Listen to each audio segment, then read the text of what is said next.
Abonnez-vous et cliquez aussi sur la petite cloche de notification pour ne rien rater de nos prochaines vidéos. N'oubliez pas de partager aussi la vidéo et de la liker. Afrique N24. Mali. La mission de la CEDEAO quitte Bamako sans donner aucune déclaration. Faure Gnassingbé absent. Composée des présidents Nana Akufo-Addo et Adama Barrow, la mission était venue négocier la libération des 46 soldats ivoiriens incarcérés à Bamako pour tentative d'atteinte à la sûreté de l'État. La mission de haut niveau de la Communauté économique des États de l'Afrique de l'Ouest, CEDEAO, venue jeudi négocier la libération des 46 soldats ivoiriens détenus pour atteinte à la sûreté de l'État, a quitté Bamako, sans donner aucune déclaration à la presse après des rencontres à huis clos en 2 étapes. La délégation ouest-africaine est composée de 2 chefs d'État, Nana Akufo-Addo du Ghana, Adama Barrow de la Gambie, Robert Dussé ministre togolais des Affaires étrangères et Goodluck Jonathan médiateur de la CEDEAO pour le Mali.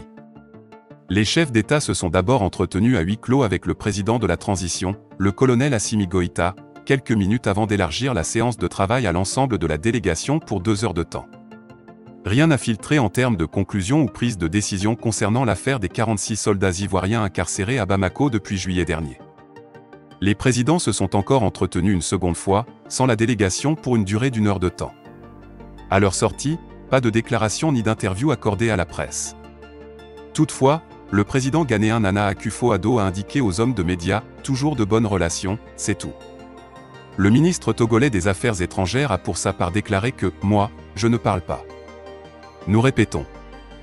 Le ministre togolais des Affaires étrangères Robert Dussé a pour sa part déclaré que « moi, je ne parle pas ».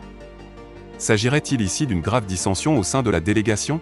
Après cette visite de quelques heures à Bamako, la mission a été accompagnée à l'aéroport international par le président de la transition le colonel Assimi Goïta.